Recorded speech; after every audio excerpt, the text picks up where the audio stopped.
Okay.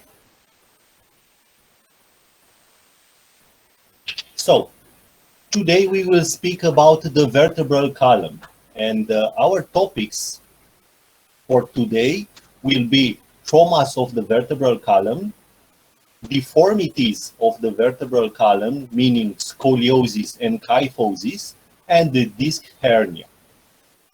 The first topic for today, traumas of the vertebral column. A few things about the anatomy of a vertebra. As you already know, in the anterior part, we have the vertebral body. In back, we have the posterior arc. Between the arc and the body, we have two connections which are called the pedicles, the right pedicle and the left pedicle.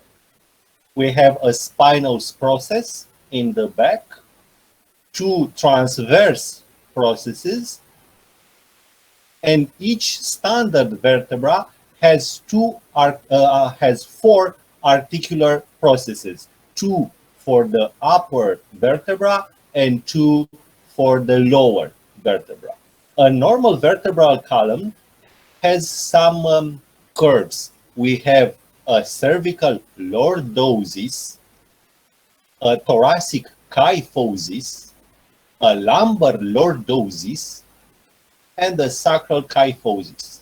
And a normal vertebral column is straight in the frontal plane. The cervical column can be divided into parts. The superior cervical column, cervical 1 and cervical 2, and the rest of the cervical vertebrae from C3 to C7. And we divide the cervical vertebral column in two parts because the first two vertebrae have some peculiarities. The two cervical vertebrae are the atlas and the axis. The atlas has two lateral masses. This is the right one, this is the left one. An anterior arc and the posterior arc. The second cervical vertebra has this peculiar process called the odontoid process of the axis. These two vertebrae have this peculiar anatomy in order to provide a supplementary rotation between the neck and the skull, because at the level of the head, there are the most part of our organ or senses organs. We have the sight, we have the hearing, and so on. And we want to rotate the head on the neck.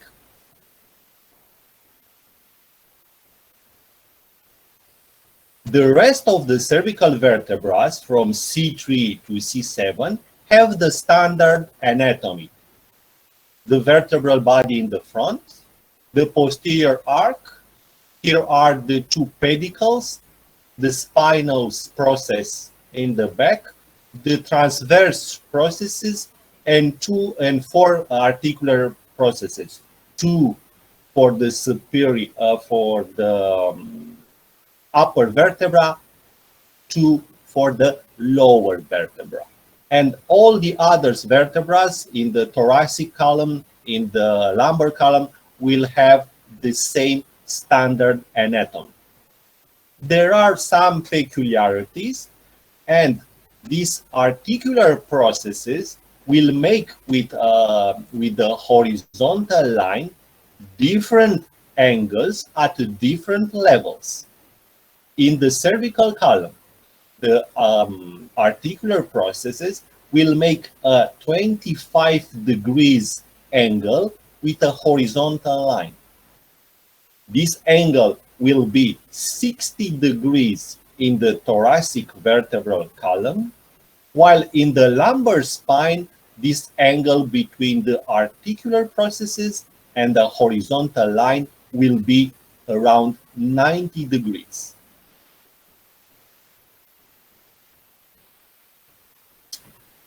Dennis was a guy that postulated the biomechanical theory of the three columns at the level of the vertebral columns.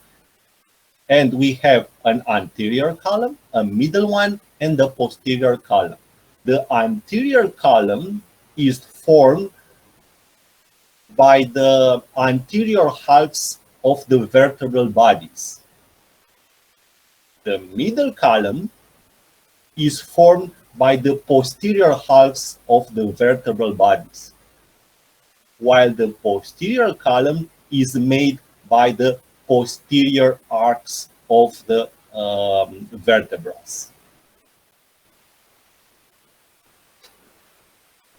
As I said, the atlas has two lateral masses, one posterior arc, one anterior arc.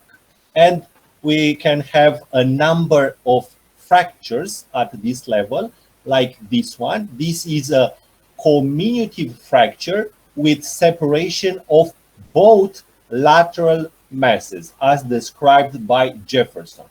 One lateral mass, the second one, and we have 4 fracture lines that will separate both of these masses. Another type of fracture is a fracture of both arches, but with separation of only one lateral mass.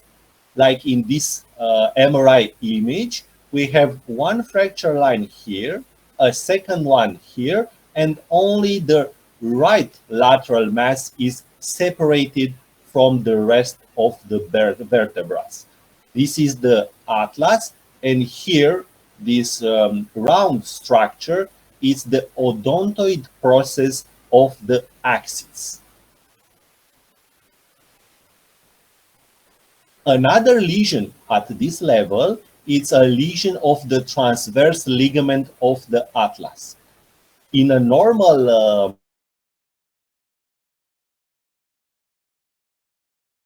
cervical vertebral column, we have the right here in the back, it's the odontoid process of the axis, and right here we have normally a ligament that will fix the odontoid process.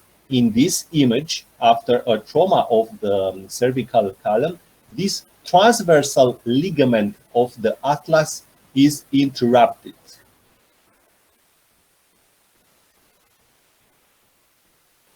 Concerning the fractures of the axis, we can have fractures of the odontoid process or fractures of the pedicle of the second cervical vertebra. The fractures of the axis can be classified according to the Anderson and D'Alonso classification in 3 types, 1, 2, and 3. The type 1 fracture, which is rare, is a fracture of the upper part of the odontoid process. The fracture is located above the level of the transverse ligament, and it's a fracture that is considered to be stable. The type 2 fracture, which is the most common, it's a fracture at the base of the odontoid process. It is located below the level of the transverse ligament. It's an unstable fracture, and it has a high risk of non-union because it is unstable and because the contact area between the 2 fragments is smaller. The type 3 fracture, it's a fracture that goes through the odontoid, through the base of the odontoid process and into the lateral masses of the second cervical vertebra.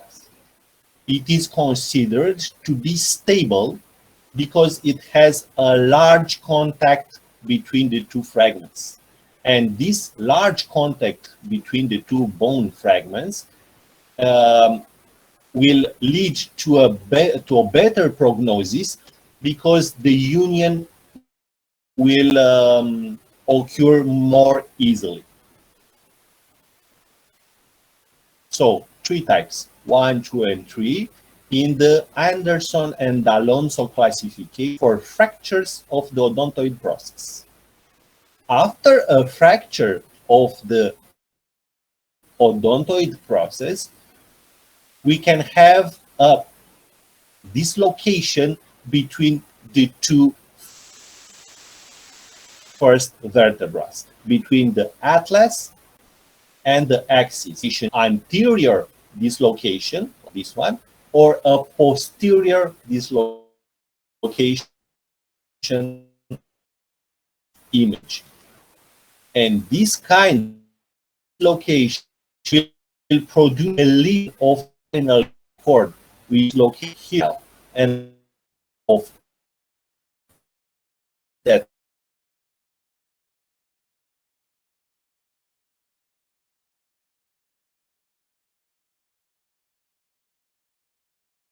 spinal cord is least forced to the thorax and the lumbar spine.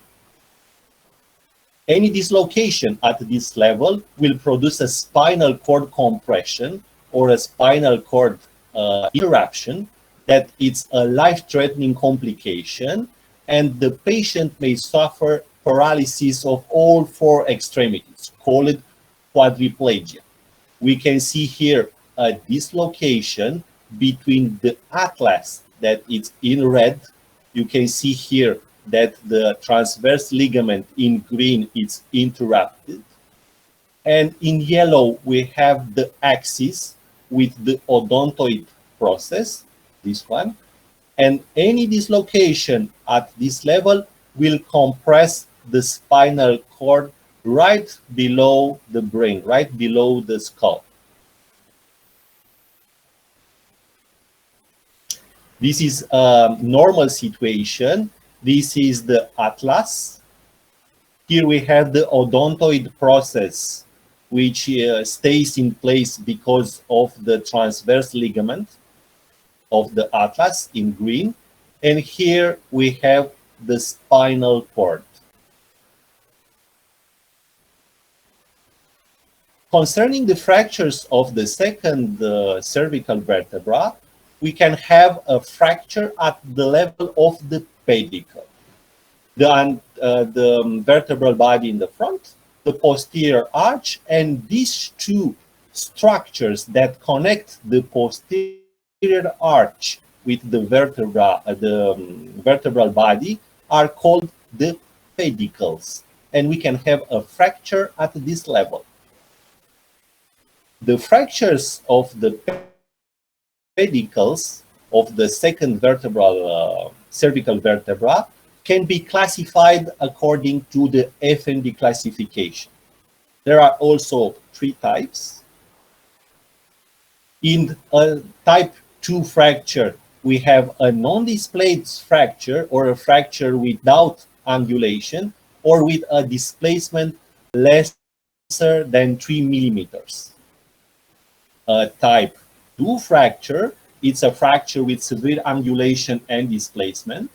And a fracture that doesn't have translation or has only a slight translation, but that present a severe angulation are called type 2A fractures.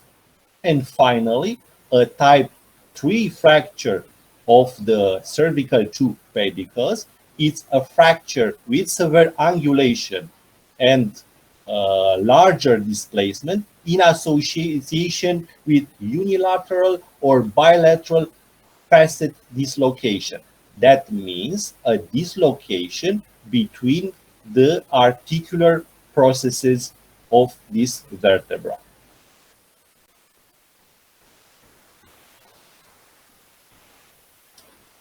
The fractures of the last cervical vertebrae from C3 to C7 can involve the anterior column, the middle column, or the posterior column according to the biomechanical theory of Dennis. The fractures of the anterior column will be considered to be unstable If after the fracture we have a loss of more than 25% of the anterior height of the vertebral body. So this is the vertebral body, this is the anterior height. If we have a compression here of more than 25% of this height, this fracture will be considered to be unstable. In the fractures of the middle column, a fracture can be considered to be unstable if we have a loss of more than 25% of the posterior height of the vertebral body. So this is the vertebral body, this is the posterior height. If the compression here is has a value of more than 25% of the posterior height of the vertebral body, this fracture will be considered to be unstable.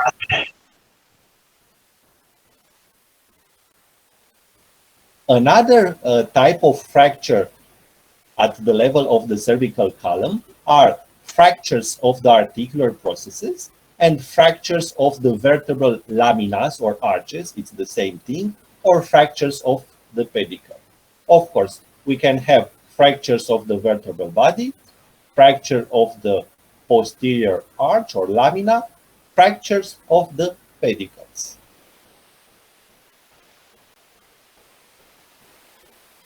The usual causes for fractures of the cervical column are the car accidents and sports accidents like diving or jumping in the shallow water.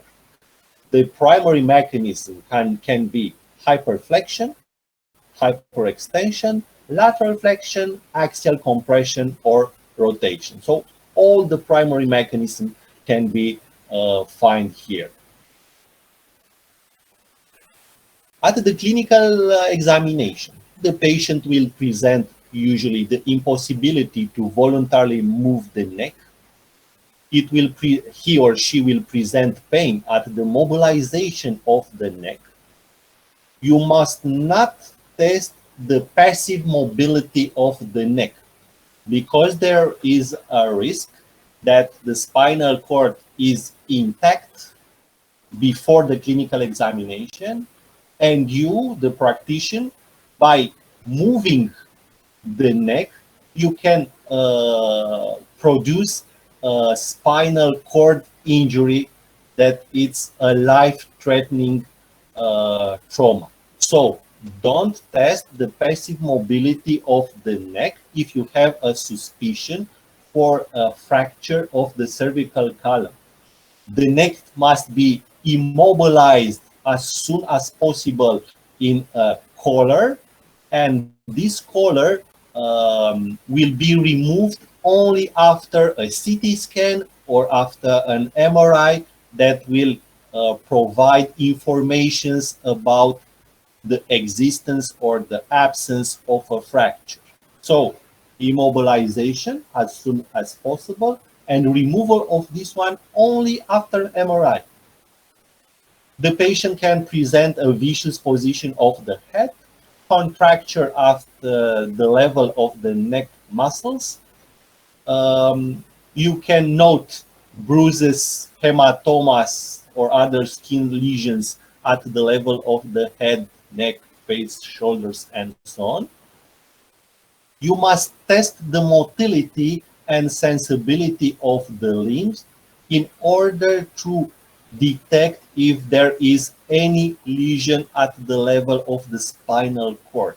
Because if we have a lesion at this level, the patient will not feel or he or she cannot move the upper or lower limbs. Another very rare but interesting complication is the sustained penile erection. Only 3 cases were described in the papers, but because it is a very interesting complication, it is mentioned in all the presentations.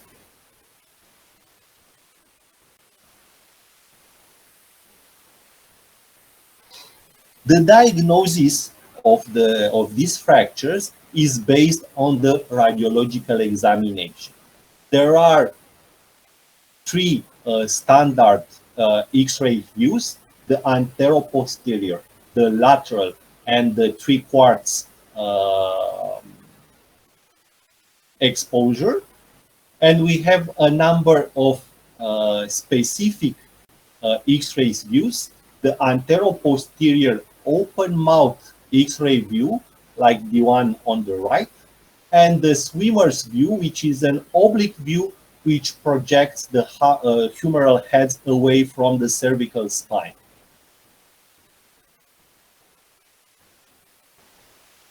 In the open mouth view, we can see very well the two cervical vertebrae. This is the atlas. These are the lateral masses of the atlas, and this one is the axis with the odontoid process. It's a normal X-ray view of a normal non-traumatized cervical column. In the swimmer's view, the two upper arms, one is extended, the other one is flexed, and in this position, the one humerus will be projected up and the second one down, and we can see very well the cervical column and the first thoracal vertebrae. In green, we have the two humeruses, and in yellow, we have the two clavicles, C3, C4, C7, C6.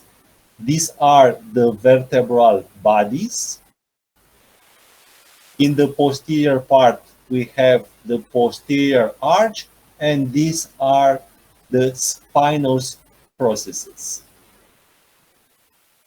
Another image, we have here the open mouth X-ray view,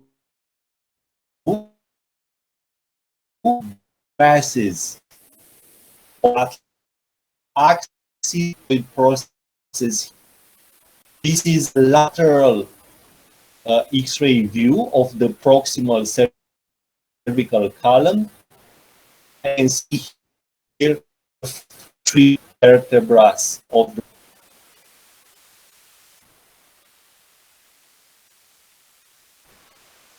first views of the cerviculum.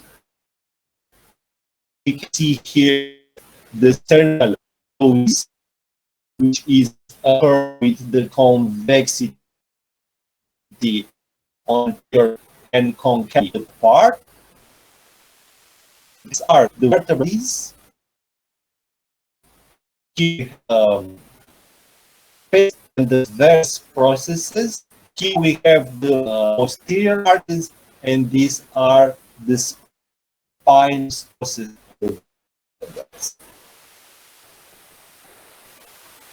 Other imagistical examinations are the CT scan and the MRI.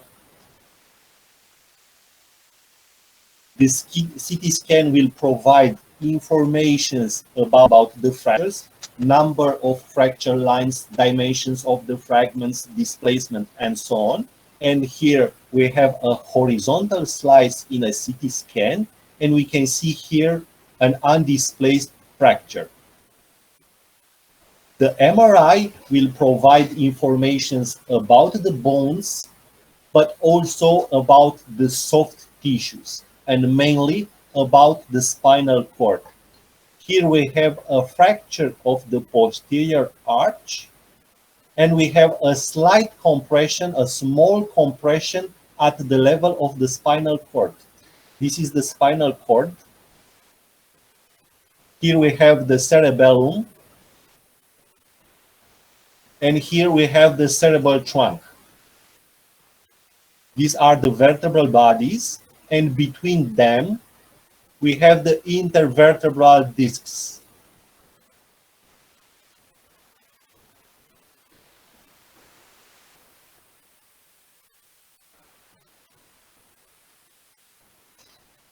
In many cases, a fracture of the cervical spine, as of the cervical vertebral column, will be associated with neurological complications. And these are lesions of the spinal nerves, incomplete lesions of the spinal cord, the Brown-Sequard syndrome, the central cord syndrome, the anterior cord syndrome, the posterior cord syndrome, and complete lesions of the spinal cord.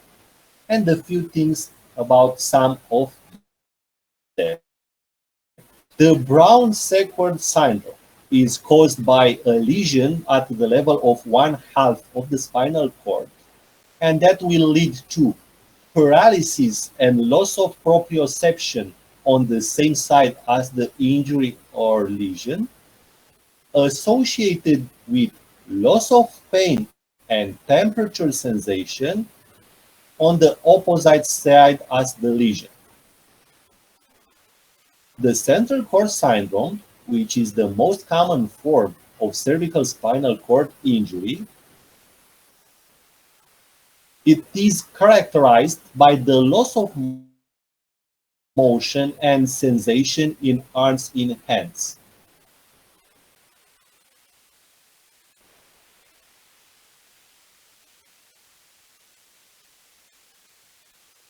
In the anterior cord alone, than the motor function sensibility, while the proprioception and the vibratory are preserved.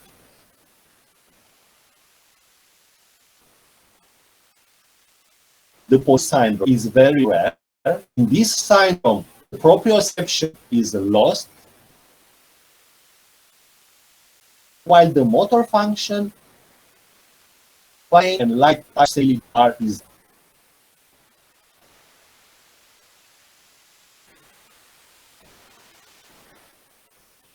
If we have a cervical sprain, that means injuries at the level of the ligaments of the neck, the treatment will consist in immobilization in a Schanz collar, like this one, for 1 to 2 weeks, and the prescription of pain relievers, muscle relaxants, ice pack for the first days in order to decrease the inflammatory answer of the organism, and moist heat afterwards in order to relax the muscles.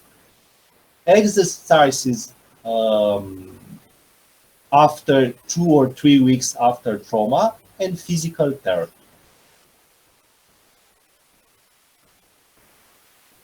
The treatment of the cervical fractures can be an orthopedic treatment or a surgical treatment. The orthopedic treatment is indicated in fractures without a displacement or stable fractures with minimal displacement. And the orthopedic treatment consists in immobilization of the neck in a Minerva cast or orthosis for 3 to 6 weeks, depending on the type of the fracture, displacement, stability of the fracture, and so on.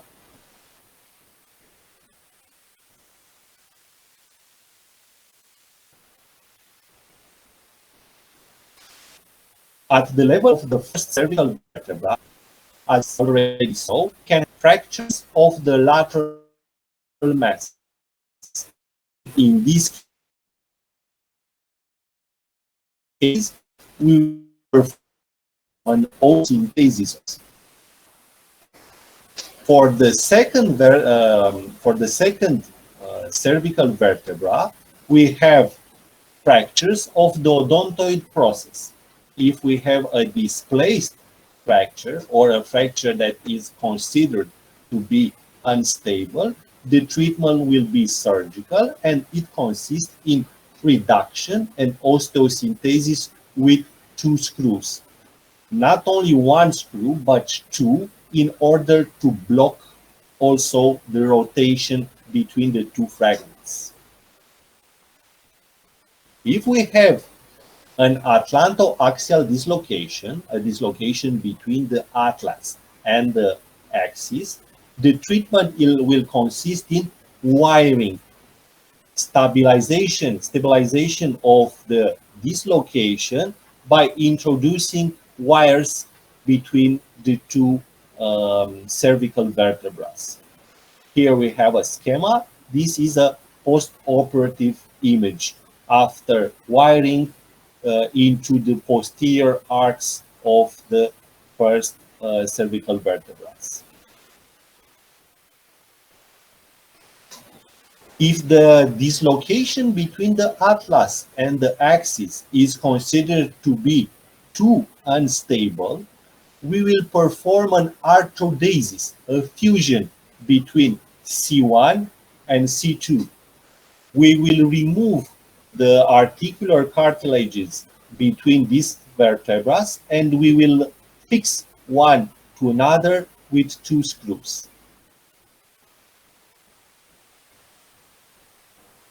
Another method of surgical treatment in fractures of the cervical column is the anterior fusion with an autograft.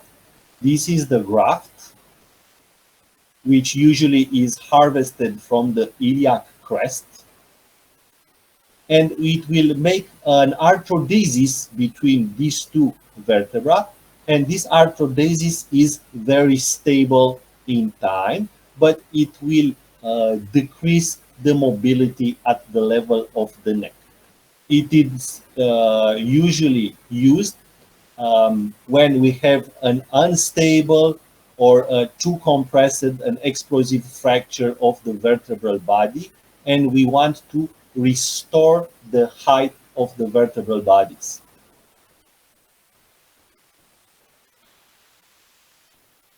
Other methods of osteosynthesis for the cervical are the anrachisis with plate and screws used here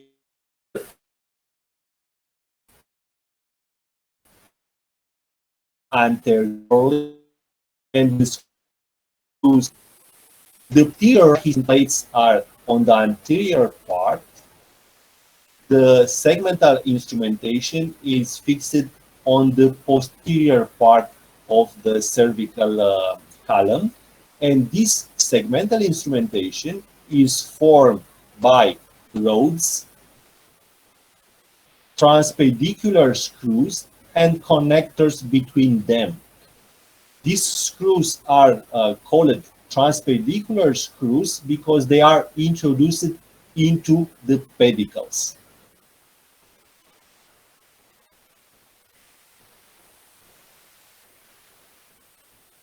If we have a fracture at the level of the articular processes, the osteosynthesis will be performed with wires, like here. Another method of osteosynthesis is the fixation with laminar hooks.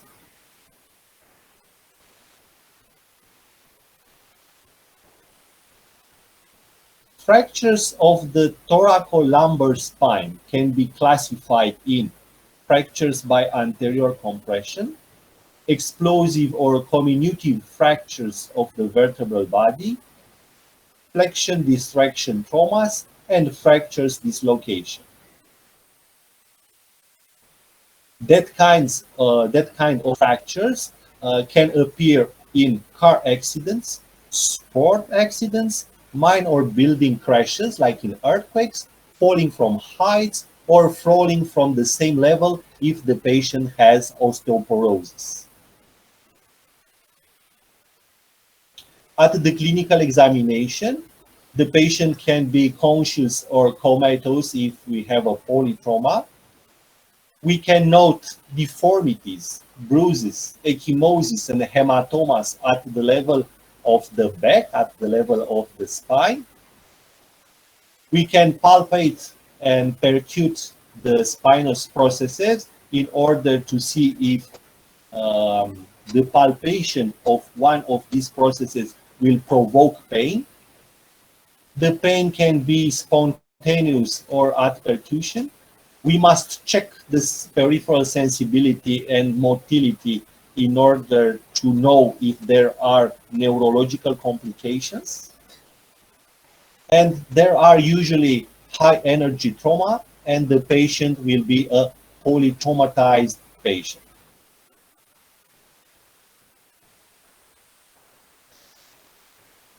The diagnosis of these fractures are based on radiology, myelography, CT scan, and MRI. We will see later what's a myelography with examples. Concerning the treatment can be, as always in orthopedics, an orthopedic treatment or a surgical treatment. The orthopedic treatment is usually indicated in fractures without displacement or minimal displacement. It is indicated also in patients in which, because of their comorbidities, because of other disease that they have, the anesthesia or a surgical procedure is contraindicated. The orthopedic treatment consists in immobilization of the thoracolumbar spine in an orthosis or cast for 6 to 8 weeks.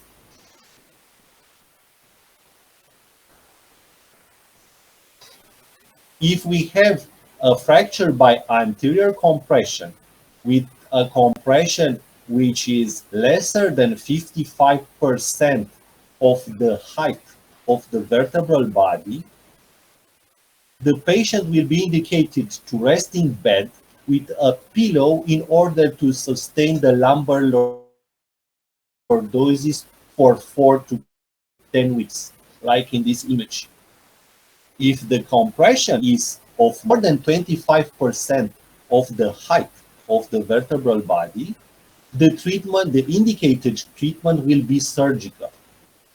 But if we have contraindications, like, I don't know, cardiac failure, renal failure, or so on, if the surgical treatment is contraindicated, we must perform reduction and immobilization of the spine. And there are a number of methods of reduction. The first one is to compress in some points the body of the patient in order to reduce the fracture and reestablish the normal course of the thoracolumbar spine, the thoracal kyphosis,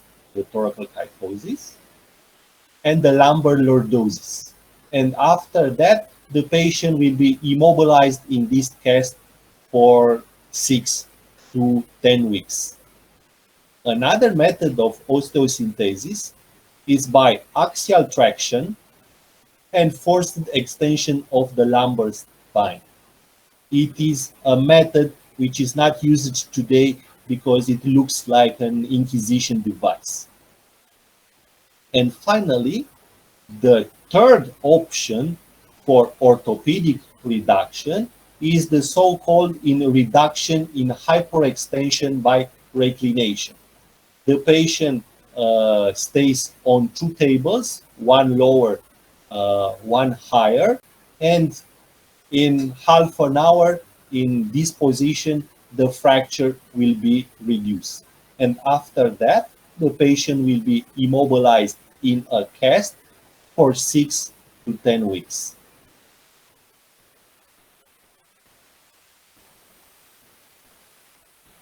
In the fractures by anterior compression, the surgical treatment is indicated in unstable fractures when we have a compression or more than 50% of the vertebral body height, or if we have a kyphosis of more than 20 degrees.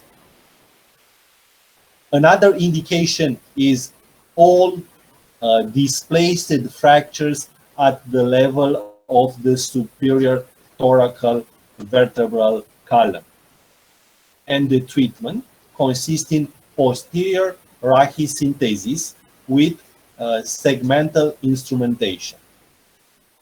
If we have an explosive fracture of the vertebral body, the surgical treatment is indicated if we have a neurological complication, if the patient has a compression of more than 50% of the height of the vertebral body, if the patient presents an angulation of more than 20 degrees at the level of the vertebral column, of course, if we have a narrowing of the medullary canal of more than 50%, or if there is a scoliosis, a post-trauma scoliosis of more than 10 degrees.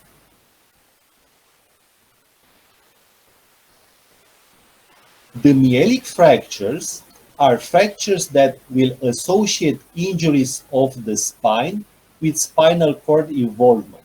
You can see here that this posterior fragment from the vertebral body is compressing the spinal cord. And this kind of fracture has surgical indication, and usually it is performed by the neurosurgeons. Here we have a myelography. Here we have contrast substance which was injected in the medullary canal around the spinal cord, and we can see here that the fracture produce a compression at the level of the spinal cord. This kind of imagistical exploration, the myelography, is indicated when, for various causes, we cannot perform an MRI, like if the patient is claustrophobic and cannot stay in an MRI device, or if the patient has metallic body inside him, like, I don't know, plates, screws, nails, prostheses, bullets, and so on. And in these cases, the MRI is contraindicated, and we will perform a myelography. The surgical treatment consists in reduction and osteosynthesis of the fracture, and the fixation can be made by Harrington instrumentation, which has hooks and rods between the hooks, by posterior osteosynthesis with plates. This is a preoperative myelography. An intraoperative image with the plates with screws, which are posed on the posterior surfaces of the vertebral arches. And these are the post-operative images after posterior osteosynthesis with plates.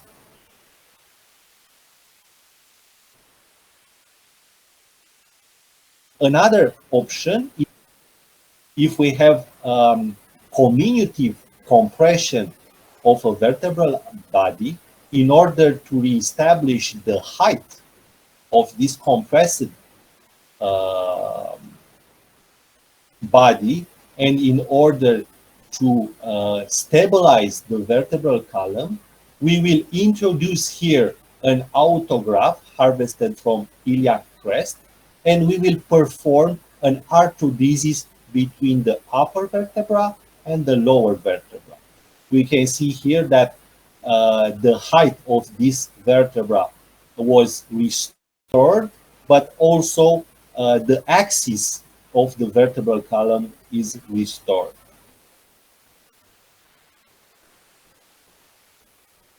Another method of osteosynthesis, not of treatment, not of osteosynthesis, is the vertebroplasty with acrylic cement. If we have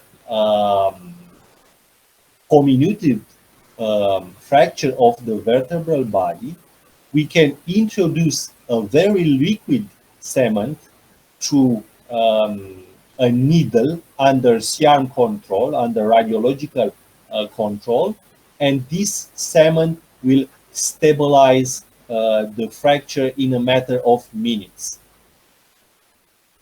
It is indicated in older patients that cannot undergo extensive surgical procedures at the level of the vertebral column. This is an intraoperative image. This is the needle, and here we can see the cement which is introduced in the fracture. And this is the postoperative image with the cement inside the fractured vertebral body. Another method of fixation is the segmental transpedicular instrumentation, which is composed by transpedicular screws introduced through the pedicles, two rods, and connectors between the rods, but also between the screws and the rods. Another image with the same thing, with segmental transpedicular instrumentation. The preoperative image with a comminuted fracture of the vertebral body. And this is the postoperative image after reduction and restoring the height of the vertebral body and fixation with segmental transpedicular instrumentation. The next topic, the second one for today, is the deformities of the vertebral column. That means scoliosis and kyphosis. Scoliosis is a sideways curve of the vertebral column. It's a curve in the frontal plane. It is S or C-shaped. The patient will present back pain, a visible proeminence, functional impotence at the level of the vertebral column, limited mobility of the vertebral column, and in severe cases, he or she can describe also breathing problems. At the clinical examination, we will measure the height, we will check the gait, the foot shape, we will inspect the skin, we will assess the pubertal development, we will ask for neurological examination, we will check the symmetry of the shoulders and of the iliac crest. There are a number of clinical entities in which we can find a scoliosis. In the Marfan syndrome, we have an association between scoliosis, tall patients with long fingers and with an increased arm span to height ratio, and cardiac abnormalities. This association is called the Marfan syndrome. In some cases in which we don't have cardiac abnormalities, the patient is perfect for a basketball player. And there are some international basketball players which have this Marfan syndrome. The Ehlers-Danlos syndrome, it's a genetic disease of the connecting tissue, and the patient will present scoliosis with joint and skin hyperlaxity. The Charcot-Marie tooth disease, it's a hereditary neuropathy characterized by the progressive loss of muscle tissue and touch sensation across various parts of the body. The patient will present scoliosis associated with high arch or cavus feet. It's the same thing. And finally, neurofibromatosis, it's benign tumors of the nervous system, and the patient has scoliosis and café au lait spots and axillary freckles.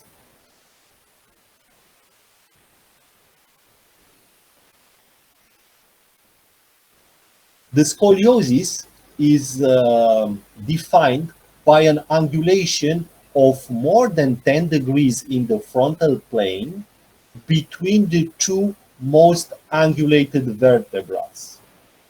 In order to diagnose a scoliosis, we must ask for an X-ray view of the entire spine in the stand-up position. We can see here such an image with this scoliosis. This scoliosis has a primary curve, which is this one at the level of the thoracal column.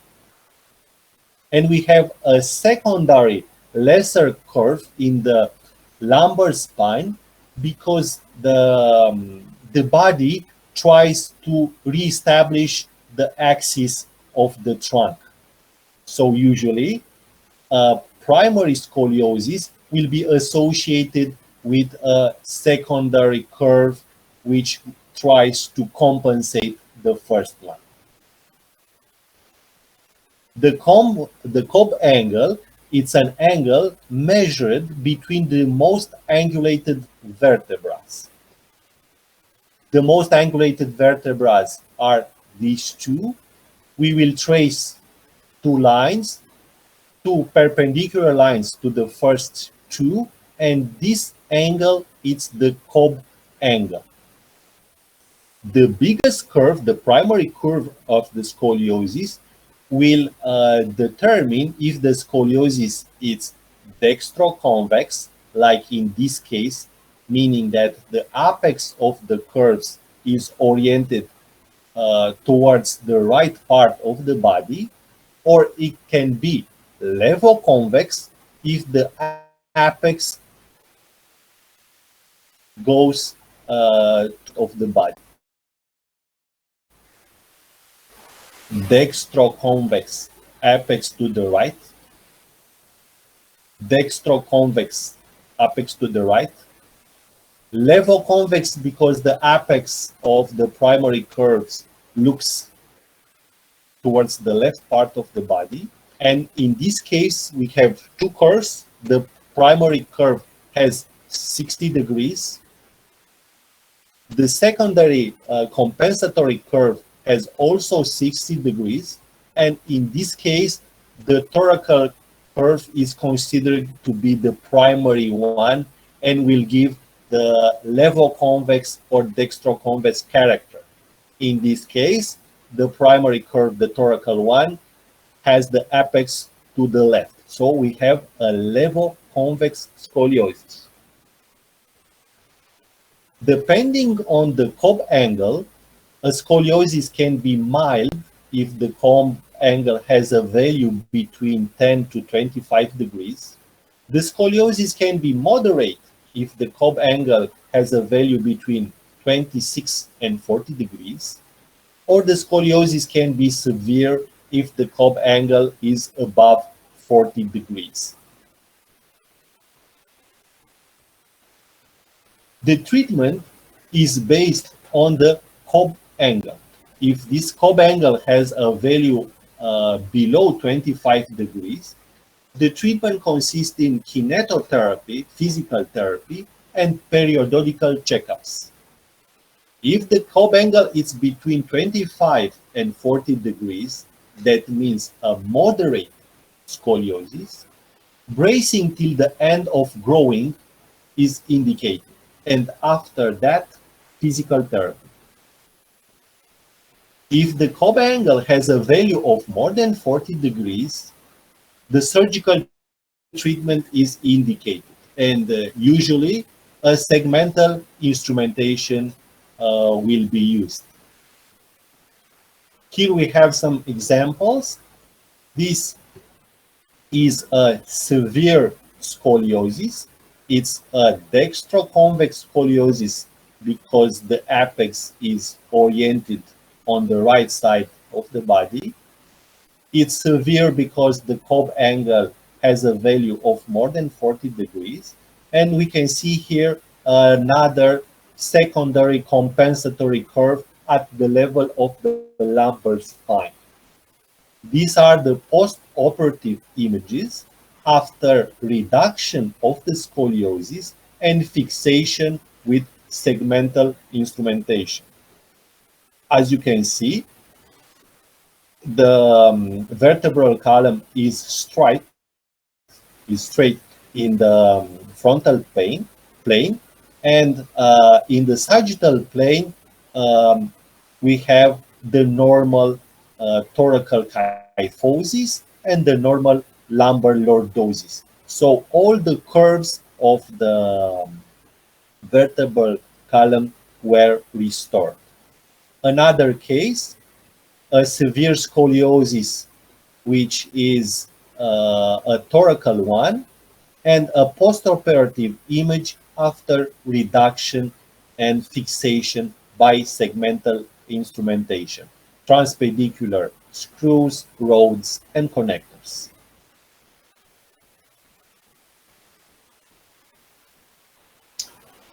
Kyphosis. We have a normal kyphosis. The normal thoracic kyphosis has a value between 20 and 40 degrees, and this is a normal column. So a kyphosis is defined of a kyphosis or thoracal kyphosis of more than 40 degrees. There are two main types of kyphosis. We have the postural kyphosis, which is the most common form of kyphosis, and is the result of a poor posture. The patients with postural kyphosis can correct the curve by standing up straight. The second type of kyphosis is the structural kyphosis. We have an increased curve of the spine, and this curve is not related to posture.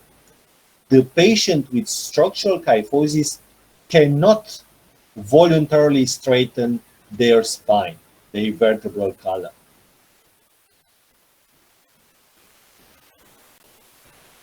The Scheuermann's juvenile kyphosis, it's the most common type of structural kyphosis.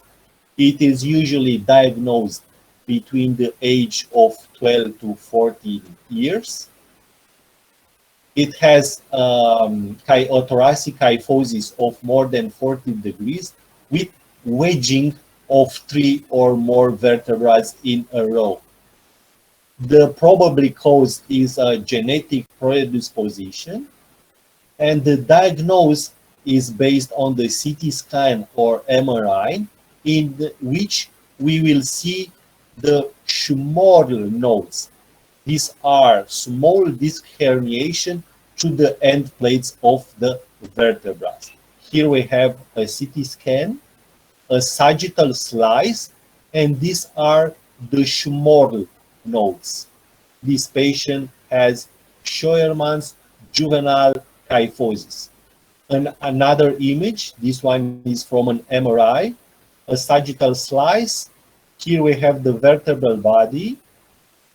These are the intervertebral disc, and this one has an intravertebral hernia, a Schmorl node. Here in the back is the spinal cord, and these are the posterior arches of the vertebrae with the posterior spinous processes.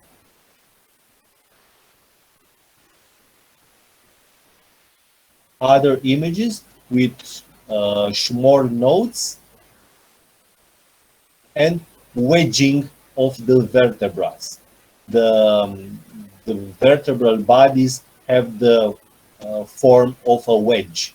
This is called a wedging for 3 or more vertebrae in a row.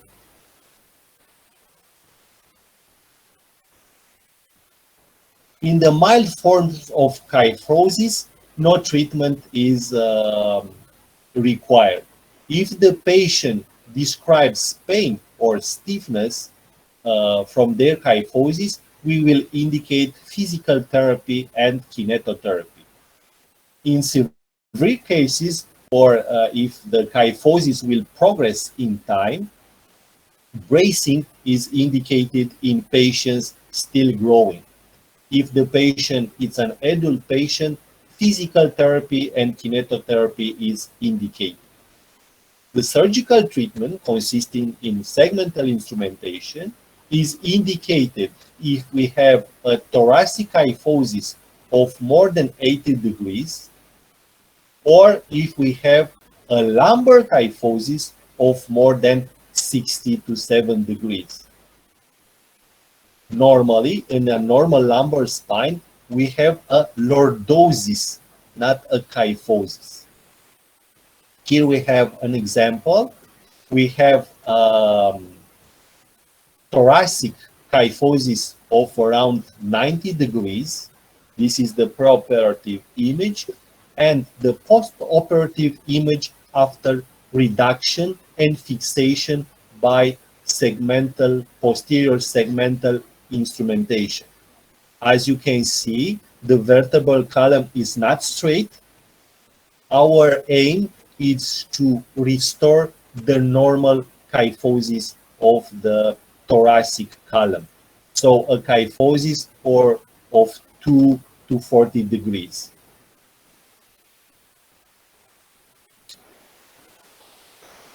Kyphosis can be found also in ankylosing spondylitis. This is a type of arthritis that affects the spine and the sacroiliac joints. It is usually found in men in the second or third decade of life. The patient will describe pain and stiffness from the neck down to the lower back, associated with pain in ligaments and tendon. In time, the vertebra will fuse together, and that will result in a rigid kyphotic spine.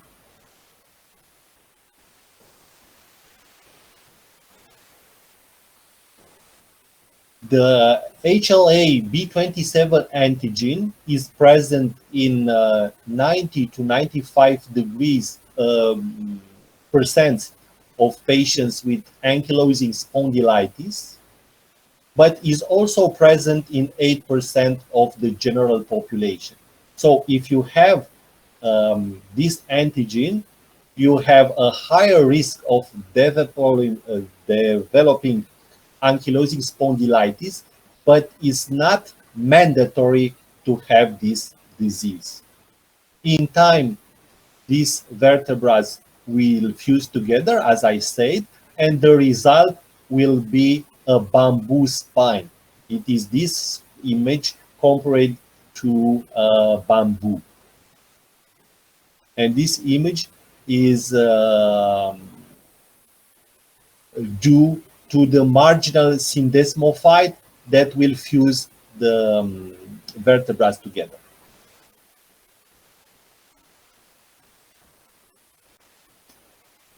Another case of kyphosis is the Pott's disease, which is the tuberculosis of the vertebral column.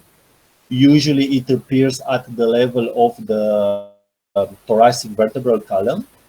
And in time, the disc tissue, the intervertebral disc, but also the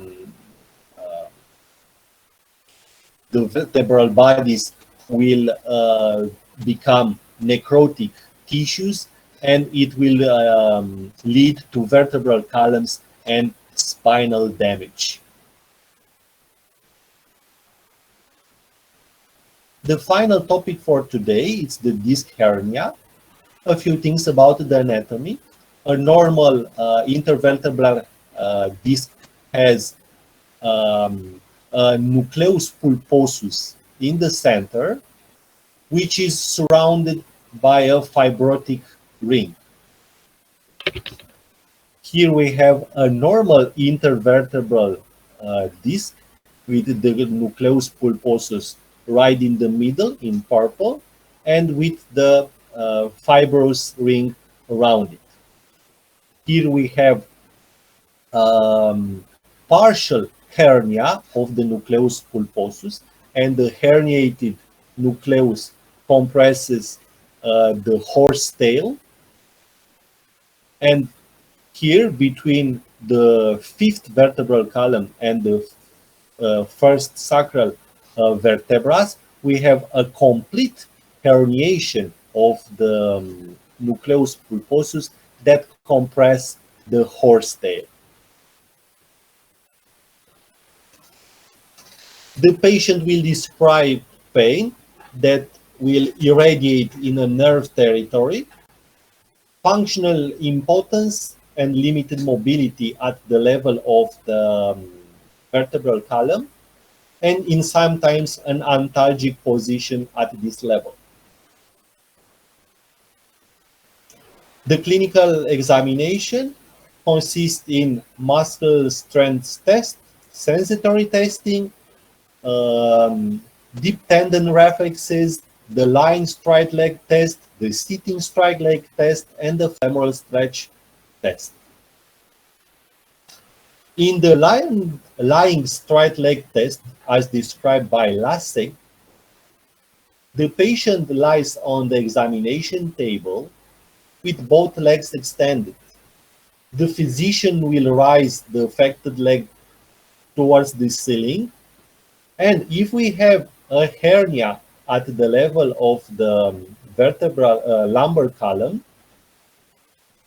this maneuver will produce pain down the back of the leg below the knee when the leg is raised up. In the sitting straight leg test, the patient sits on the examination table with both knees hanging over the edge of the table, bent at 90 degrees. The physician will slowly extend one leg until the knee is straight. If we have a disc hernia, a lumbar disc hernia, this maneuver will produce pain down the back of the leg below the knee when the leg is raised. These two tests are tests for the sciatic nerve.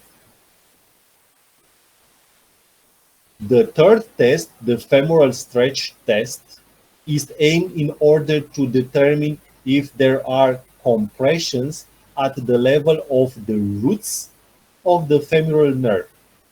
In this test, the patient lies down on the examination table with the legs extended, and the doctor will raise one leg toward the ceiling and bend this knee. If we have a lumbar disc hernia, this maneuver will produce pain on the front part of the thigh. This is a maneuver aimed for the femoral nerve, which is here in the front. The sciatic nerve is in the back of the thigh.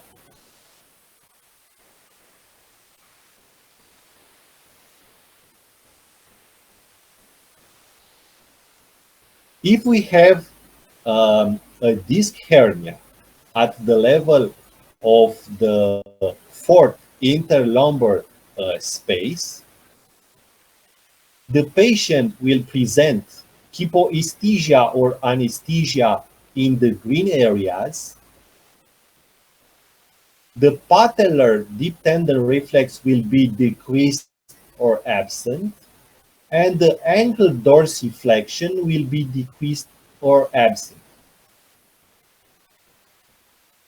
This association will indicate disc hernia at this level.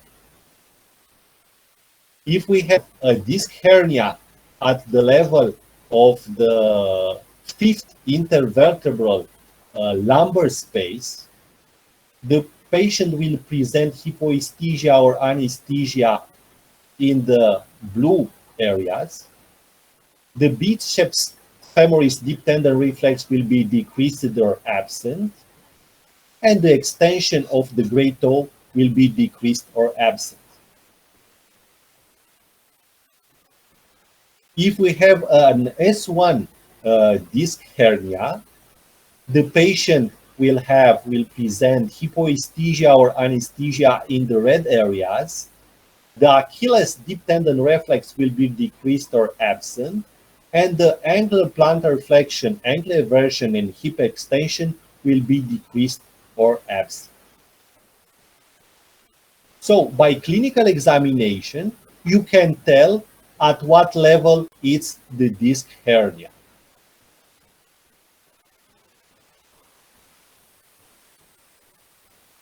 The myelography consists in the injection of a contrast substance inside the medullary canal around the spinal cord in order to assess the spine following surgery, or to see if there are any traumas at the level of the spinal cord in patients who cannot undergo MRI. The patient has some metallic device inside it, pacemaker, fragments of bullets, nails, plates, screws, and so on. And in these cases, myelography is useful.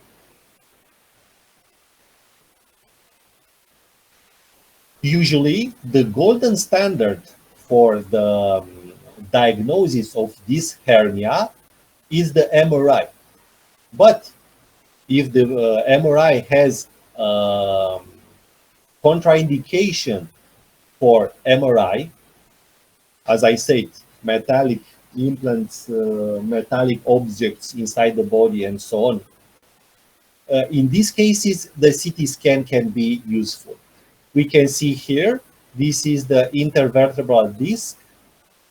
This is the cannulary, the medullary canal with the spine cord inside. And here we can see the hernia which compress the spinal cord. As I said, the MRI is the golden standard for the diagnosis of this hernia, and a few images. The vertebral bodies, this is the fifth lumbar vertebra. This is the S1, the first sacral vertebra. The intervertebral disc that presents a posterior hernia that compress the spinal cord and the horse tail at this level. Another hernia, a posterior hernia that compress the spinal cord, which is here in white. And another image with a posterior hernia that compress the spinal cord. The treatment can be a medical treatment, chemonucleolysis, and a surgical discectomy. The medical treatment consists in the prescriptions of rest, sometimes bed rest, and the prescriptions of painkillers, painkiller aimed for the neuropathic pain like pregabalin and gabapentin, non-steroidal anti-inflammatory drugs, muscle relaxants, physical therapy, and kinetotherapy. In some cases, injections with steroids, paravertebral injections with steroids are useful. The chemonucleolysis consists in the injections of chemopapain, an enzyme from the papaya fruit, in the hernia, and this enzyme will dissolve the hernia. It's a mini-invasive procedure which is performed under X-ray control, like in these two images. These are the needles, and here we can see the injection of the enzyme inside the herniated disc.